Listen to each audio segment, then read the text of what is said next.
Welcome, everybody. My name is Tal Wittes. I'm a board member of the Jewish Community Relations Council of Greater Washington and the co-chair of JCRC's Interfaith and Intergroup Relations Committee. I'm also a member of the board of Identity, Inc., which serves over 3,500 Latino youth and their families in Montgomery County. The JCRC is a proud member of the Black and Brown Coalition for Educational Equity and Excellence, a grassroots initiative co-founded in 2019 by Identity and the NAACP's Parents Council to address inequities in Montgomery County public schools. The coalition's goal is to work with MCPS, its partner associations, and other county leaders to implement structural and cultural changes needed to transform student experiences in our schools for all youth, and especially our most vulnerable Black, Brown, and low-income students. The JCRC strongly believes that creating schools that are safe and welcoming and allow all children to reach their potential regardless of religion, race, ethnicity, immigration status, disability, or other aspects of identity is a cornerstone of the fight for racial justice and social equity in the United States. The onset of the COVID-19 pandemic, resulting in our nation's schools closing on next to no notice and moving up to online platforms, has brought even greater urgency to the coalition's awareness and advocacy efforts. There can be no doubt that all children have experienced meaningful academic losses due to the crisis. As the New York Times reported in a front page article this past weekend, quote, "The average student could fall 7 months behind academically," unquote. We know, however, that for some students, the academic losses will be even greater. Data already indicates that Black and Latino children will suffer even greater academic losses than their non-minority peers. Children from low-income families and those with learning differences and challenges are also being especially hard hit. It stands to reason that the systemic inequities that existed prior to the pandemic have only been exacerbated by the current situation, creating a perfect storm for our most vulnerable children to fall through the cracks and for the educational achievement gap to become even wider than it already is. How are our county government and school system responding, and what can we do to help support these children and their families? We're pleased to welcome today 3 Montgomery County leaders to give us a deeper understanding of the current situation and share with us the measures being taken over the summer and into the fall in response. Montgomery County Councilmember Craig Rice. Mr. Rice was first elected to the County Council in November 2010, at the time becoming the second African-American man and youngest African-American ever to serve on the 9-member council. Prior to his election to the council, he served as member of the House of Delegates in the Maryland General Assembly from 2006 to 2010, where he was on the legislative body's influential Ways and Means Committee. Councilmember Rice chairs the council's Education and Culture Committee and also serves on its Health and Human Services Committee. In September 2016, he was named to the Maryland Commission on Innovation and Excellence in Education. This commission led the first major review of education funding in the state since the Thornton Commission's review almost 2 decades ago. Dr. Monifa McKnight. Dr. McKnight is Deputy Superintendent of the Montgomery County School System, where she oversees all matters relating to equity, including system-wide responses to anti-Semitism, racism, homophobia, and other forms of bias. The JCRC has been pleased to work closely with Dr. McKnight over the last several months on the introduction of new policies and procedures for responding to and ultimately preventing anti-Semitic incidents targeting Jewish students. Currently, Dr. McKnight, along with Superintendent Dr. Jack Smith, is leading MCPS's response to the pandemic. Dr. McKnight joined MCPS from the Howard County Public School System, where she served as the Chief School Management and Instructional Leadership Officer. Prior to her tenure with Howard County, Dr. McKnight served as the Director of Secondary Leadership Development Programs for MCPS and as principal of Ridgeview Middle School. In this role, she received the Maryland Middle School Principal of the Year Award given by the Maryland Association of Secondary School Principals and the National Association of Secondary School Principals. Diego Uriburu. Mr. Uriburu is co-founder and executive director of Identity, Inc., a community-based organization in Montgomery County in pursuit of a just, equitable, and inclusive society. Identity creates opportunities for Latino and other historically underserved youth to realize their highest potential in school, work, and life. Identity facilitates youth's successful transition into adulthood by providing skills, guidance, positive role models, and strong sense of community. Mr. Uriburu is founding co-leader of the Black and Brown Coalition for Educational Equity and Excellence, a co-chair of Montgomery County Moving Forward and the Montgomery County Latino Advocacy Coalition, and a member of the Latino Health Steering Committee and the Latino Public Safety Workshop. In 2014, he was named by President Barack Obama as one of 10 annual Champions of Change in honor of his work with Latino youth. The moderator for our program today is GUILA Franklin Siegel, JCRC's Associate Director. GUILA is an attorney with over 20 years experience in the field of Jewishly grounded public policy, community relations, and social change. She is a frequent writer on those issues, and her pieces have been published in a range of local and national publications. I am now pleased to introduce GUILA to begin our discussion. Thank you so much, Tal. I want to thank everyone for being with us today, and I especially want to thank my wonderful colleagues for taking time out of their schedule to share with our community. I want to first turn to Councilmember Rice.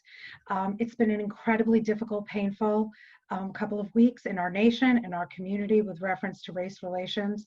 I would be remiss if I didn't open our conversation by acknowledging that and asking you to comment, and also, if you can, talk about a little bit about how all of this impacts your work as a leader on education reform, and particularly on dealing with these equity issues, the connectivity between that. So thank you very much, GUILA, and thank you, Tal, and thank you, Dr. McKnight and Mr. Uriburu for really joining me today. Let me just start off by saying this, and every time I start talking about this, I tear up because it's something that I've been talking about my entire life. My mother was a teacher and principal. She hailed from Walterboro, South Carolina, a very small town in the Deep South. And some 60-odd years ago, when my mother was part of the integration of schools, she told me about how her acquisition for education meant that she would have to suffer being pelted by bottles of urine being thrown out of school buses from white children as they drove by. That was funny to them. And the reality is that those same sort of mindsets still exist today. It's unfortunate that they manifest themselves in some of the people who wield the ultimate power when it comes to choosing life or death. And it's important for us to make sure that we scrutinize the folks who we give this power to and ensure that they are folks who are truly committed to protecting and serving our community, not continuing to divide and tear us apart. It is important for us to understand the acquisition of education and how important it is. My mother, who went on to, of course, get her high school diploma and then went to South Carolina State University, and then on to get her master's at Howard University in special education and devote herself to teaching because she knew that the thing that allowed her to escape the oppressive South was education. Every single one of her 12 brothers and sisters went to college. My grandmother and grandfather insisted that regardless of what faced them as challenges, that they would attain that education that would give them the ability to help to rise above the discrimination, the oppression, the systemic racism that was there. And although we know that that still presents challenges and stumbling blocks for each and every one of us, it's the reason why I can sit before you today as a council member representing one of the most affluent and advanced communities in this nation. That says something. That just one generation removed with the power of education and what it can do. But it's also scary for people because they understand those who don't want to see their Black and brown sisters and brothers attain that level of power are trying to keep that education from them. There are folks who believe that they benefit from keeping the promise of education, the promise of success away from people who look different than them. Whether it's socioeconomic, whether it's religious, whether it's based on sexual orientation, and any other kind of difference you can come up with. And the reality is that our community would actually be better if everyone had an opportunity to be even more successful. We all rise when we support one another and ensure that we have the ability to succeed. And so today is so important because I have always said, one of my firm beliefs since I first ran for office in the Maryland House of Delegates, education is the most important function of government. It truly is the spoke in the hub of all those things that matter. If you care about healthcare disparities, you should care about education. If you care about crime, you should care about education. If you care about incarceration, you should care about education. If you care about economic development, you should care about education. If you care about being a good person and just making sure that people have the opportunity to be the best they can, care about education, please. It is the equalizer. And it is going to make a difference. I apologize, GUILA, for taking a long time, but it is important. It is the reason why I do the work I do and why the people who are on this panel with me do the work. I know them and I know their beliefs. They've heard me say it before, but I want to make sure that your folks at home hear and understand just why this is so important to our community and matters so much to the Black Lives Matter movement. Thank you. Thank you so much, Councilmember Rice. And of course, that is why it is a huge priority for JCRC as well. I want to turn to Diego and ask if you can share with us some of the specifics of what really the populations that the coalition, the Black and Brown Coalition, particularly advocates for, have experienced. It's ironic timing that just this weekend on the front page of the New York Times was an article with the latest data about how this pandemic has impacted kids who are already vulnerable. So if you could share that with us and what you are advocating for and working towards as we make our way through this slow recovery process. Thank you, GUILA, and thank you very much to JCRC for holding this event. I think it's extremely critical. I have to start by saying two things. One, for someone who was not born in this country, the fact that the Jewish community, who tend to be wealthy, who tend to face other issues but not the same as Black and Brown, the fact that you dedicate so much of your time and resources helping others is simply amazing. I've never seen anything before, at least from where I come from. And to Councilmember Rice and Deputy Superintendent McKnight, for all of you, I want to tell you that they are equity warriors. I have no doubt that the leadership of the county wants and has been fighting against inequities for a long time. It is the systems. It's the systems that we need to change. And we have the right leadership, both in the council and the Board of Education and the leadership of MCPS.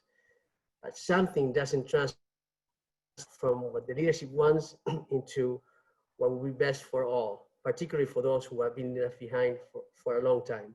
So what happened is that the school system have been working for decades and decades and decades, but for some, MCPS has not been working.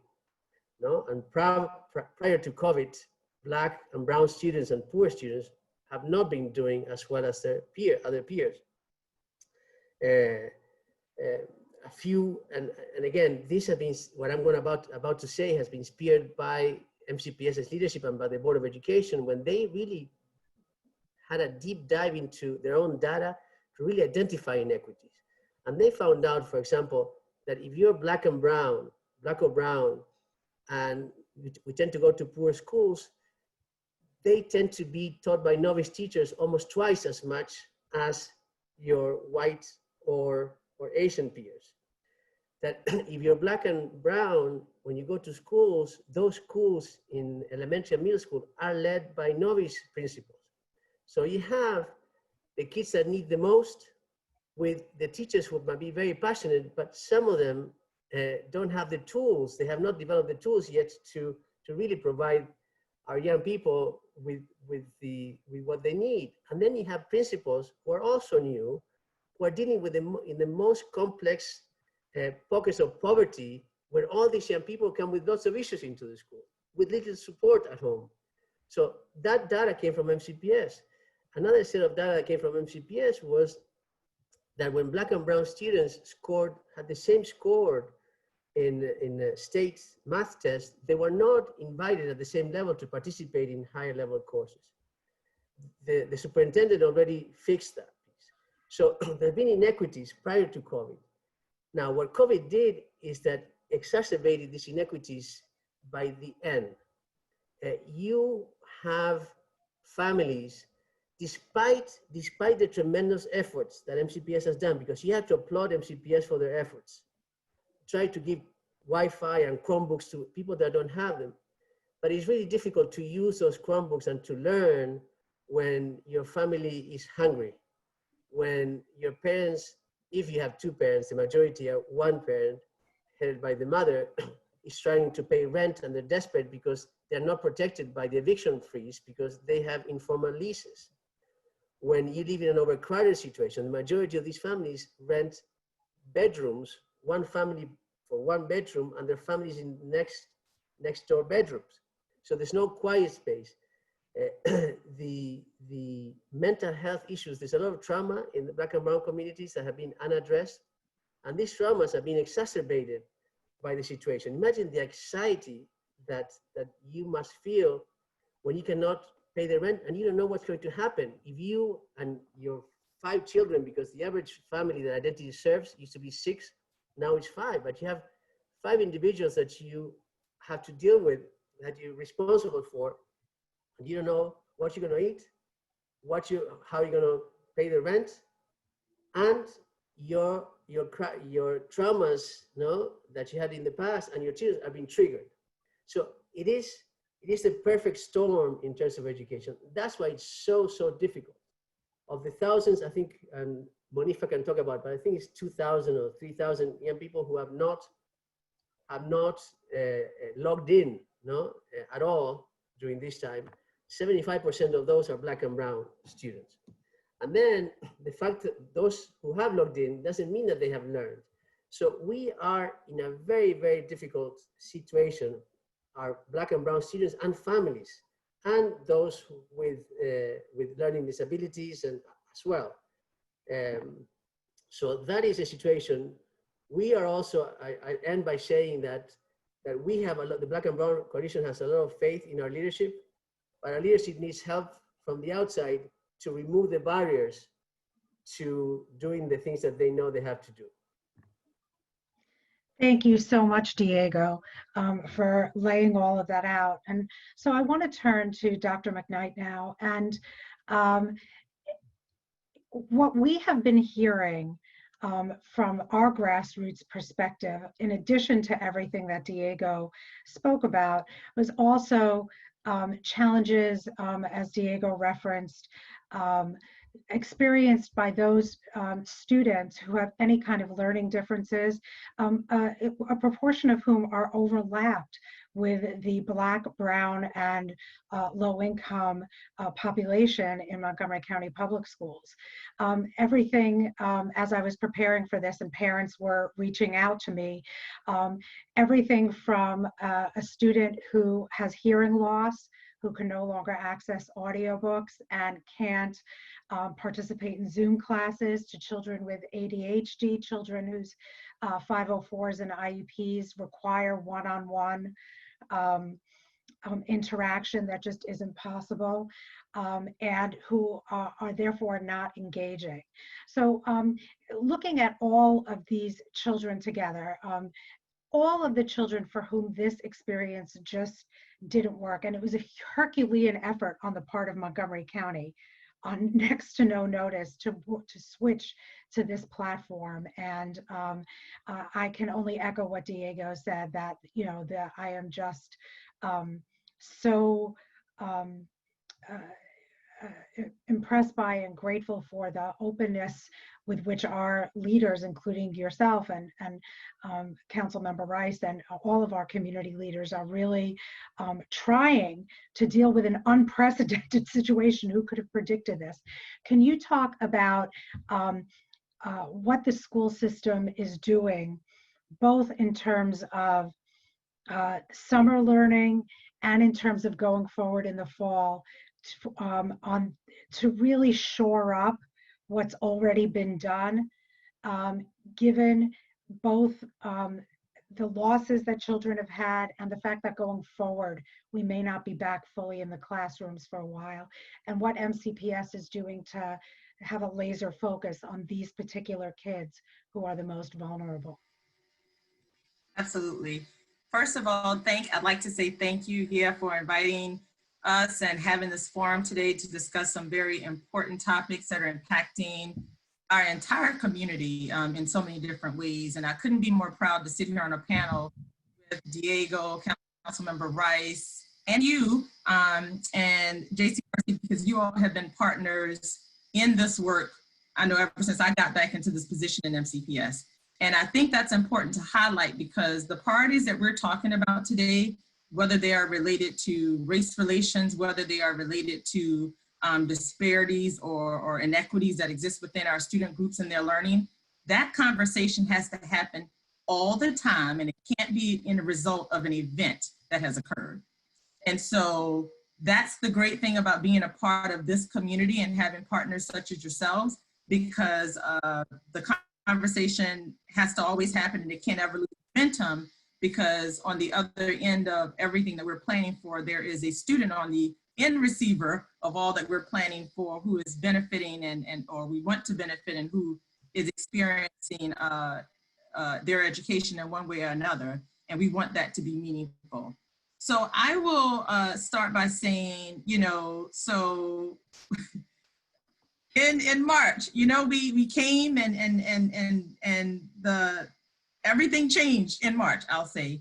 And so the work that Diego was actually speaking of earlier, in terms of things that we learned from a study that we had done as a deep dive into the system, and looking at who has access to what courses, looking at what staff members do we have available to what school, to certain schools, and how the experience level may impact the need that's necessary at that school, whether it's leadership or teaching. So taking all of those things in mind that we had learned, we had to then have the charge of coming up with an online platform to, one, address those same inequities that we already knew and were aware of in a brick and mortar setting. But more than that, we had to equip all the people. Diego spoke earlier about you know, the leadership having the core values and the vision for it. But there's a lot that happens in between us and then the children who are on the receiving end. There are lots of people, there are lots of implementers. And so you have a world health pandemic, and then you have those very issues that we were already aware of and working on. And then you have every implementer, every resource to help implement in the middle of that. And so that's why the first charge was, how do we take out any opportunity of access? Now, technology just gives that off the bat, technology and access to internet, because that was our only means of actually being able to communicate. But that's only one part of it, a very important part of it, because if you don't have food, then you can't eat. If you don't have, you know, so I would attribute it to that particular analogy. And so that's why we put so much effort into that, because that just took out who would not be able to access just at a basic level. But then from there, we're talking a span of 2 weeks where you actually then have to stand up professional development for teachers and administrators and every other implementer in the system to actually do their jobs in a different way. Okay, so let's just sit here and think about this for a moment. I used to talk about this a lot when I was at the Department of Education years ago, and I said, when you think about professions or things that have existed over time, let's look at technology. I mean, my phone won't work if I don't get it won't update, or it won't have as much memory. I can't keep a call as long if I don't update it in a couple of years. When you look at education and a lot of the structures of it, there are some things that look very similar as they did a century ago, particularly when we think about the brick and mortar setting, a century. I struggle to think about anything else in society that actually still has some significant remnants of what it represented a century ago. Very much for us so in the brick and mortar setting. There is not much at all many of us have enjoyed about having to navigate the new lifestyle of COVID. But what it did provide was an opportunity for us to take a deep look at how are we operating in an educational structure, and how does this force us into other spaces of innovation that, quite frankly, we may not have gone into before. And that could be based on a number of things. I'll give you this, even let's think about this, the school calendar, and how there are a certain number of hours and days that every single school system in the state is expected to do. Now, everything that we talk about in education has to be differentiated for the end user, our students and our communities. But there are a number of factors that have allowed us to continue to operate in this traditional way of education. And so when we think about why these inequities that Diego spoke about have existed over time, while the example of what Councilmember Price spoke about in terms of race relations in our country, these things have existed and we've known it and we've chiseled at it. And when I say chisel, I mean exactly that, chiseled at it in a different ways based on circumstances, other infrastructure, a number of other things. And that's why we've gotten further along than we have, but we still have a ways to go. And so with that, I just say that technology has to be the game changer and needed to be the game changer for us to actually start on the ways of just communicating and having access to our students and our families. But let's not take out the implementers piece, because I'll talk probably at another point in time. Geez, it's already almost 30 minutes in. See, this conversation is so great. So technology part, but then the implementers, every implementer, whether it is a teacher, a food service provider who's providing meals to families, a principal who has to figure out how do I monitor online learning in a way that's similar to what I needed to do when I was in a brick and mortar setting to ensure that children are getting what they need. And that's my primary responsibility as an instructional leader. What does that look like in this format? So the professional development, I will continue to be a champion for, because whether, again, it's a food service provider who has to greet a family when they come in to pick up a meal to make them feel valued and not less than because they're in that setting, that's important for them to understand the context of the community that they're working in to be able to do that. That may require professional development for the implementer who never had to have that experience with a family who needed that significant amount of need. And so that may be professional development for them to understand, how do I need to interact with that family so that they feel valued? For that teacher who has to implement now online, who may have struggled with differentiation when we were in a brick and mortar setting. What is now the professional development that has to be done at a whole nother level on how do you differentiate for this student who may have these needs, different from this student who may have these needs, but all online? That is massive. So I say that because much of what we've done in the structure is really providing the ongoing professional development for people in real time to try and close these gaps within the structure that we had to work within. And all of that was an online platform. Now, is that going to look the same moving forward? No, as it shouldn't. We were operating in a crisis mode in March up until now. As we prepare for summer, and to get specifically at your question, Gia, we have summer programs that we are already gearing up for. And not everybody in this chat, please participate in every survey that we put out, because we need your input in terms of what works for you as families and what works for your kids based on what you have been actually able to observe with kids being at home.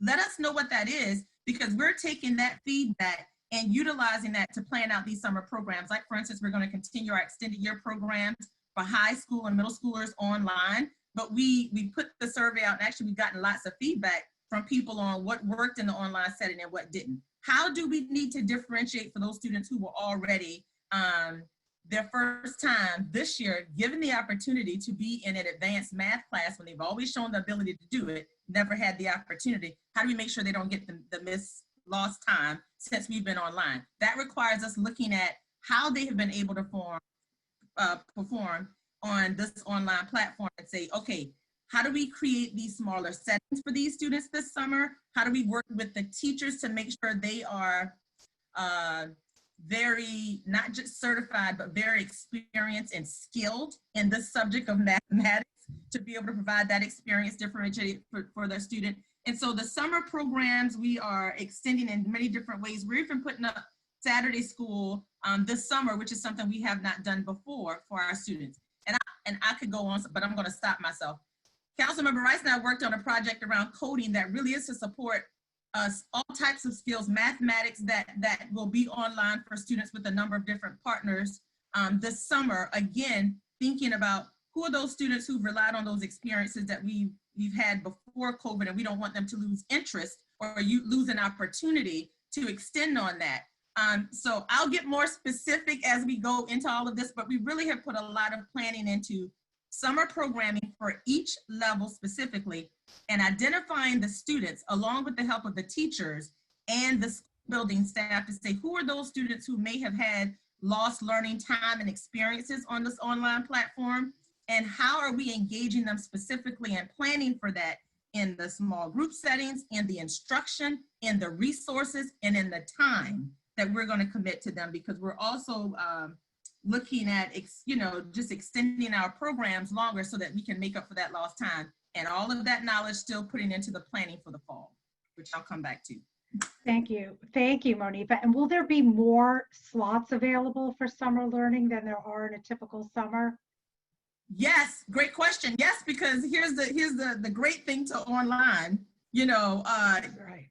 Have the capacity limitations that we had before when we are in brick and mortar buildings. So we're actually using that, and that's why we put out the registration actually, or we're putting out the registration for our programs. Let me get the date right. I think it's June 8th through the 12th for programs to begin on July 13th. Okay, that's this week. And so we are being flexible with allowing the space that's needed because we can do that.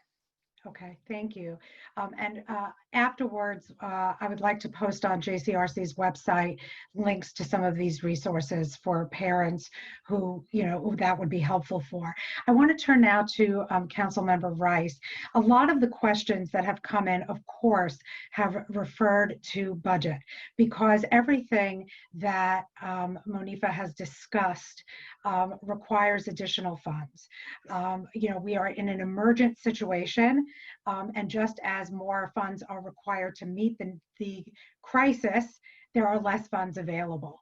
And the County Council approved a budget for Montgomery County Public Schools at the maintenance of effort level without the funding increases that had been planned because of the COVID-19 crisis. Can you address that in terms of what funding will be available so that MCPS can meet this crisis? So thank you very much for that question, GUILA, and thank you for those who posted online.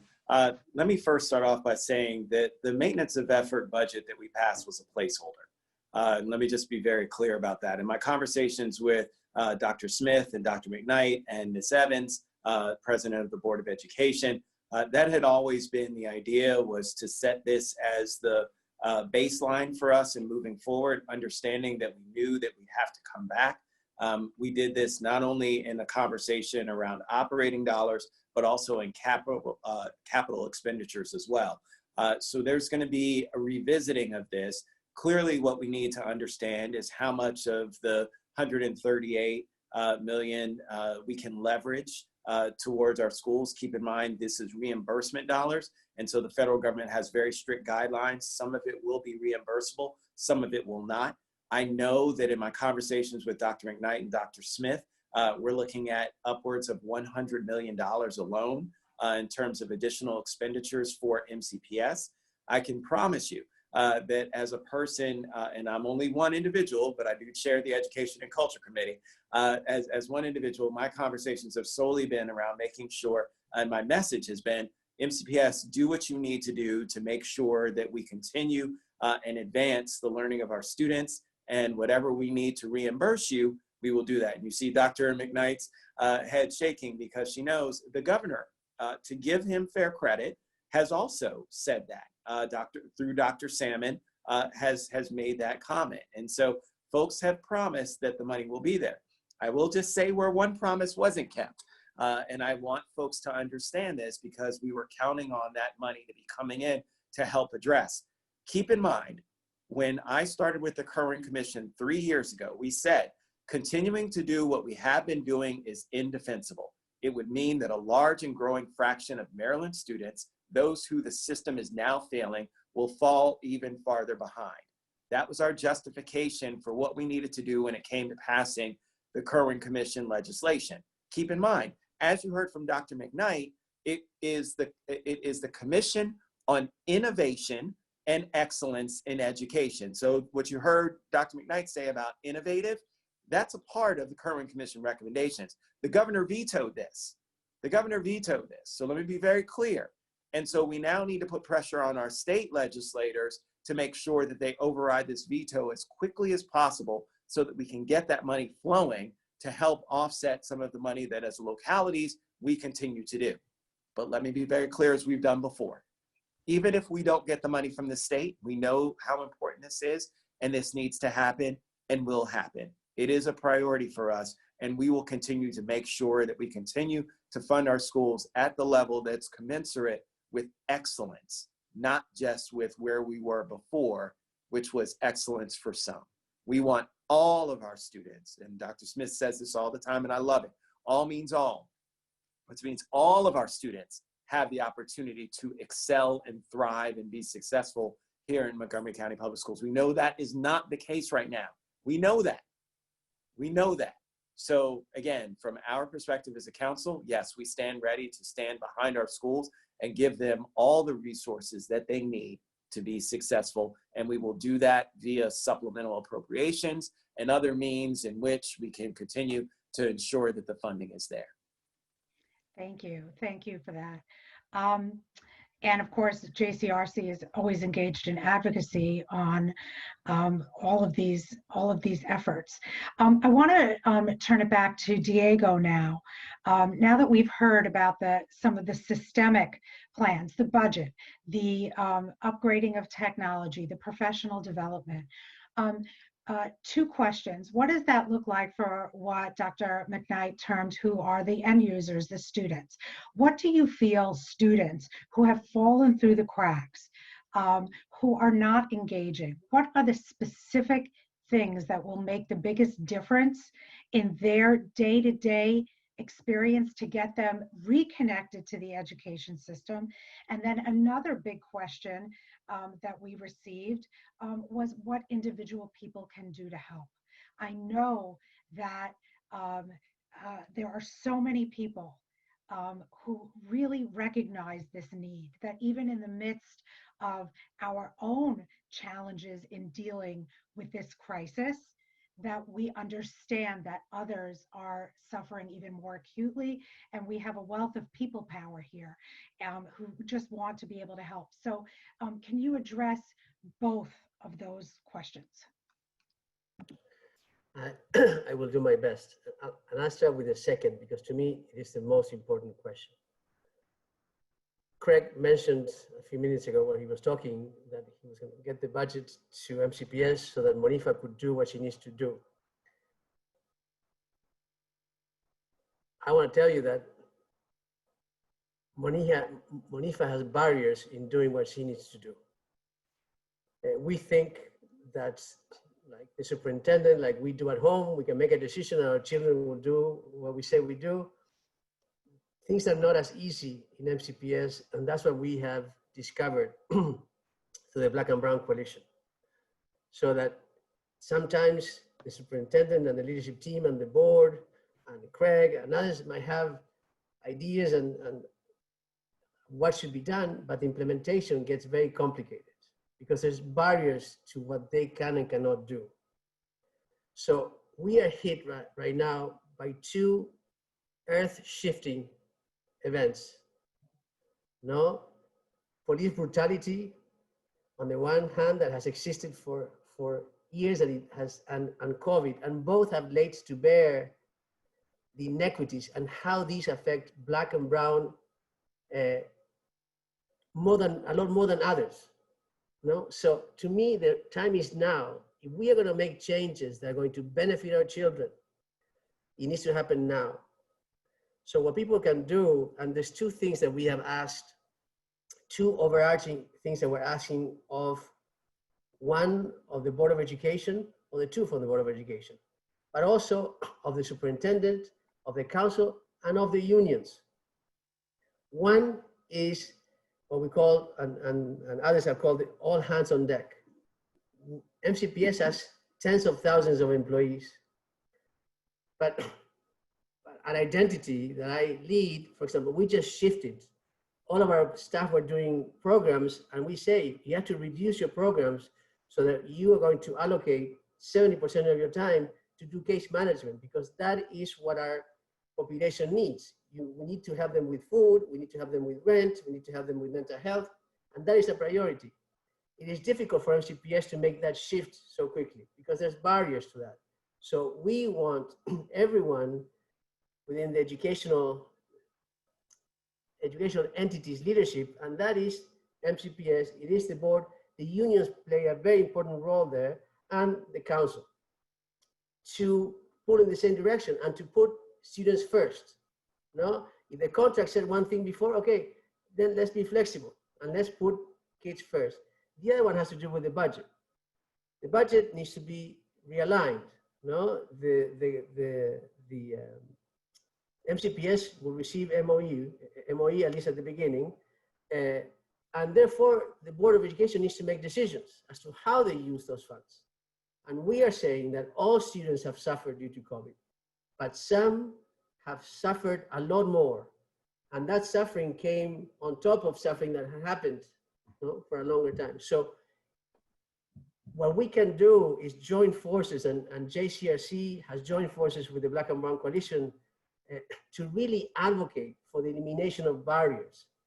So we need to use this opportunity to really eliminate barriers, because those who do not agree that we need to do what's best for children, particularly those who have not learned the way others have for generations, I don't know in what world they live in. So to me, that is the most important. And at this moment in time, it is writing letters to the Board of Education to support them in their equity quest. It is writing letters to the superintendent and copying Craig and copying the council and copying the county executive. I shared with GUILA this morning a letter that we sent to the superintendent and the heads of the 3 educational unions, asking for the things that I just mentioned. We need to seize this moment. And then from there, I go to your first question, which is what do students need now? So, but again, what we say needs to be done cannot be accomplished if these barriers are not removed. So, for example, some of the things that we mentioned was that if students are going to go back to brick and mortar, that the ones that come first are the ones who lost the most learning opportunities. No, you mentioned Toll and GUILA, you mentioned at the same time, the two mentioned that for regular students, they might have missed up to 7 months of learning.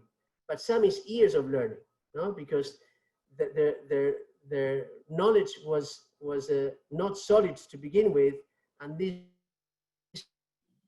So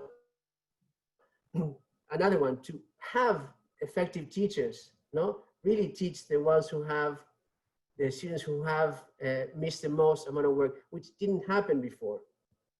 We asked the school system to seek for waivers right now so that we can not only do extended year for the entire school system, but also extended day, extended week. Others have to do with the support of everything that we say. It's aligned with what MCPS is also saying. So again, to me, the particulars are very important, but more important than the particular is that the superintendent and the board and the leadership have the ability to make the changes that they want to see happen. And for that, they need support from, that's why the Black and Brown community got united. No? Together we are 54% of the MCPS student population. And when we advocated separately, we were not as effective. Now we are a lot more effective. But if you join us too, not just as JCRC, but as members of the Jewish community who are aligned with this, then I have a lot of faith that we can achieve today, this year, what we have not been able to achieve for decades. Yes, as Dr. McKnight had said, we have been chiseling at inequities, but let's use a chainsaw.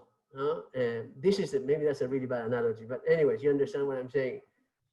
Because it is the right moment. Right now, it is the right moment. If we don't do it now, then when? Then when? So I'll stop there. Thank you. Okay, thank you. Well, Diego, I don't even know if you realized, but you were quoting or paraphrasing Jewish tradition there. One of our most famous verses is, if not now, then when?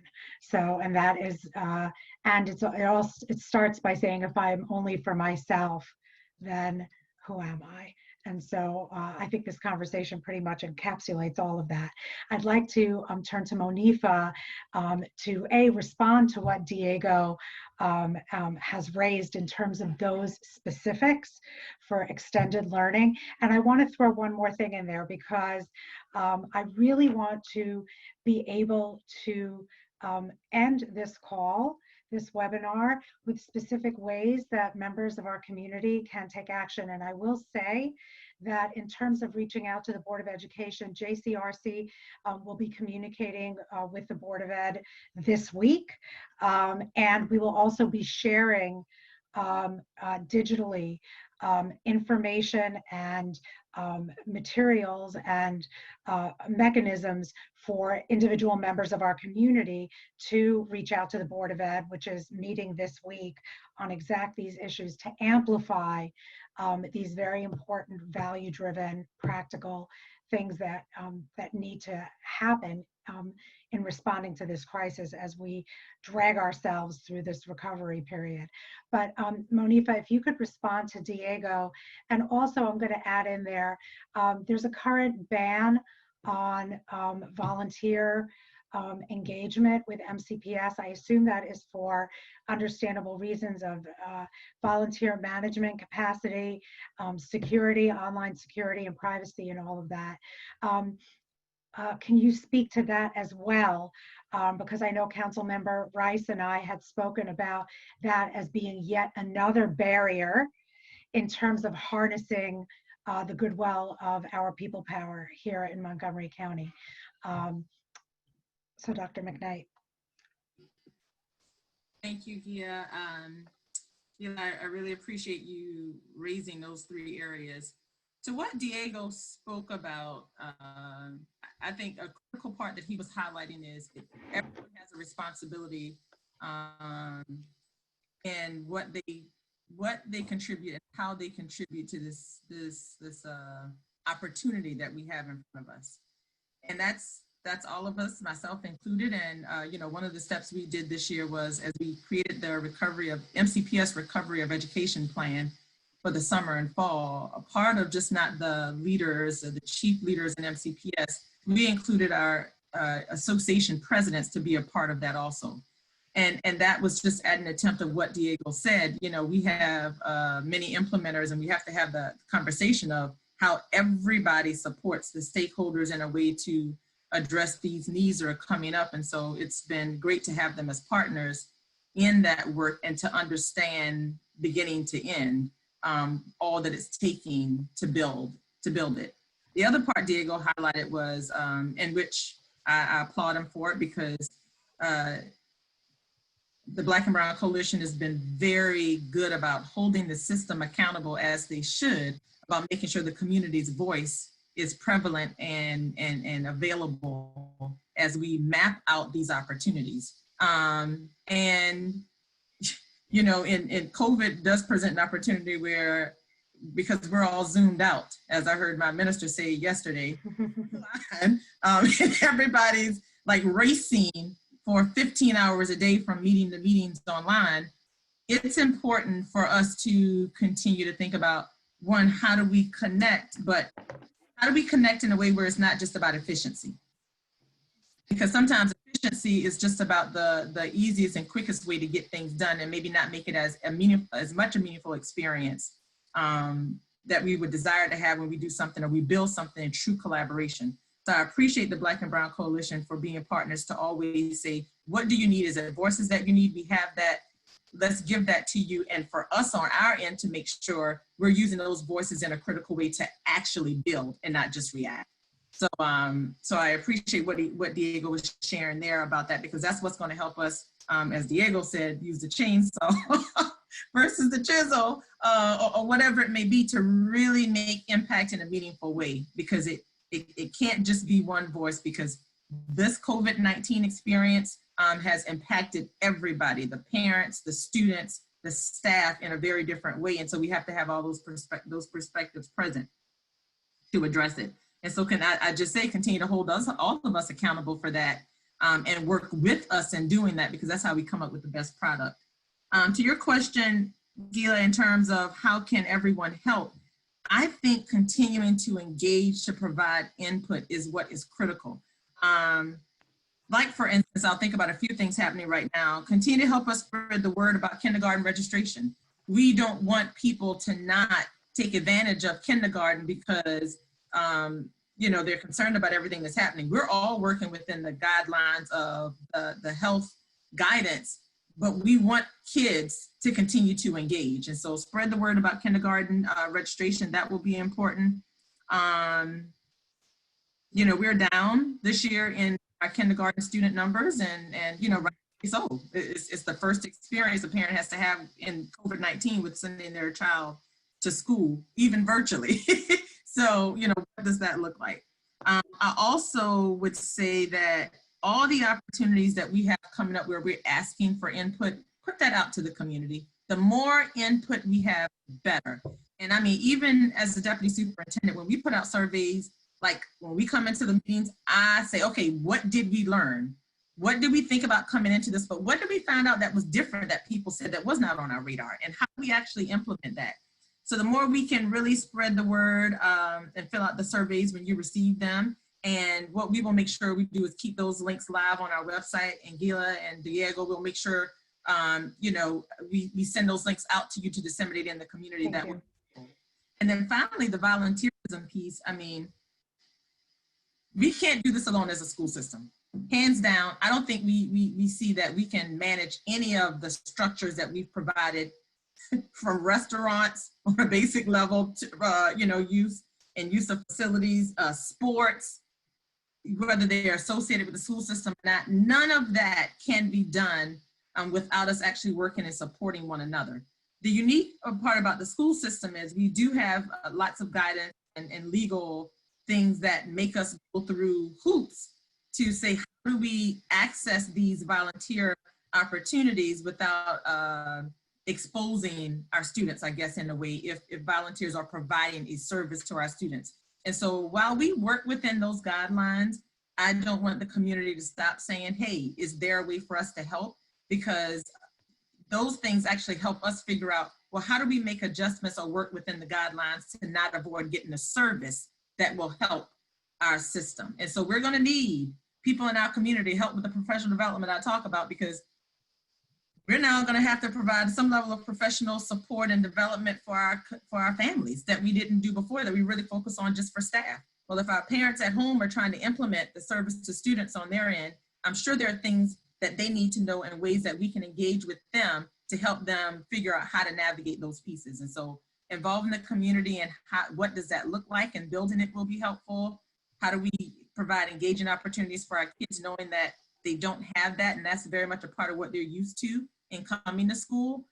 So, you know, GUILA, we talked about the reading buddies and all those types of things. Stop those ideas from coming, even if we have to think about how we start them at a smaller scale, if that's necessary to learn from it. But the door is absolutely always open, and I want us to continue to solicit and hear those ideas from our community members. Thank you. And I'm actually going to say we would be happy to do a pilot program. We have been saying to our partners at Identity that we would love to even be able to start off with a small program, figure out what it looks like and feels like online, and then go from there. And with that, we are nearing the end of our hour. It flew by very quickly. I tried to get to as many questions as I could, the ones that were submitted ahead of time and the ones that are in the Q&A box. And so I apologize if I didn't get to all of them. I actually do want to wrap up with Councilmember Rice, especially because he and I had this whole discussion about trying to move forward on really harnessing as much partnership as we can in the community. One of the questions on the chat, the Q&A chat now, wasn't even just about volunteers, it was about the private sector and businesses, and really all pulling together at this crisis moment, which is also an opportunity moment. So I want to give you the last word, so to speak, on those questions. So I'm going to try and just sum up a lot of what you heard from Dr. McKnight and Diego, and pull it all together with what our vision is as a county as well, if I may be so bold. I think that for us, we understand that there is no time for business as usual. Things are no longer going to be the same as what they were. Everything is changing, and that's everything from all of our service delivery models, and that includes education. It is one where, keep in mind that, and I thought about the right tool, it's the jackhammer, and it's utilizing that jackhammer to really blow up what our current system is and to make it completely different. And we stand ready to make that happen. Obviously, it's going to be involving folks in our community like JCRC and many of the people who took the time out to be on this webinar today to say, hey, we can use your energy. It's that same energy for the people who are out marching in the streets throughout our nation, harnessing that energy for change, right? So it's already there, as Diego said. How do we then bring it together and couple it with systemic change? So let me just be very clear. Some of the recommendations, I hate to harp on Kerwin, but I mean, some of those recommendations that Diego talks about in terms of breaking some of those barriers are firmly rooted in Kerwin. And so once we have that, that will give us the ability to eliminate some of those obstacles. I'm not going to go into detail today, but Dr. McKnight and Diego know exactly what I'm talking about. And so we'll help to be able to do some of those things. It is going to make us have a better system. All of what folks are talking about, what you're doing today is holding us accountable to make us have a better system for everyone. That is the kind of change that we need across the board, whether it's Black Lives Matter, whether it's education policy, whether it's healthcare disparities, whether it's all the things that we know are wrong with our society right now. And the reality is you're right, GUILA and Tal, they are rooted in Jewish values. They're rooted in the Bible. They're rooted in a lot of things. But most importantly, they're rooted in our heart. We know, as I said at the beginning, we know what's right and wrong. When that man that was in Boston pushed down that old man, his heart told him to bend down and help him as he saw that old man fall and hit his head. But it was another person who pulled him along and said, no, don't do that. You need to stand your ground and stand in line. We need to hold in force. That's the force that we're fighting against right now. We're trying to get that heart that that man had when he knew that he had done wrong and try and right his wrong by picking that person up. That's where we are. We're at that critical moment. Are we going to let people continue to say, no, we've got to stick with what we're doing and we're going to hold the line? Are we going to bend down?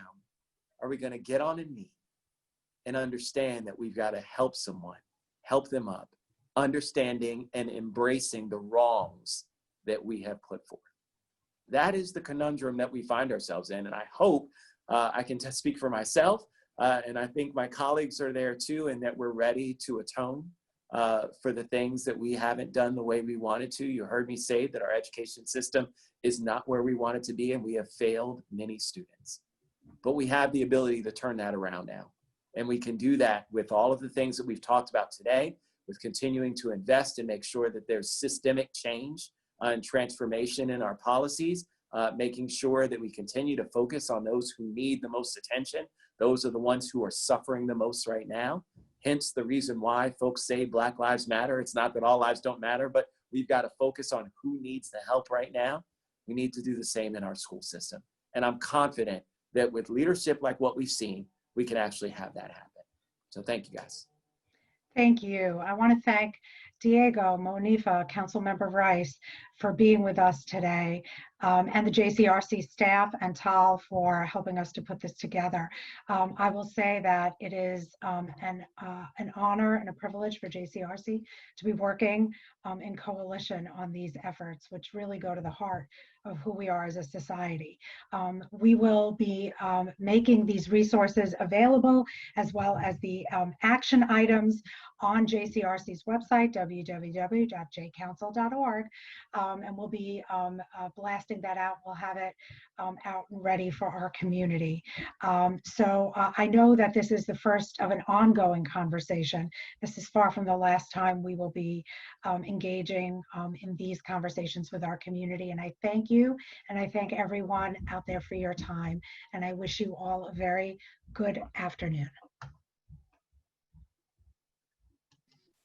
Thank you. Thank you, guys. Stay safe. Take care. Yes. Muchas gracias.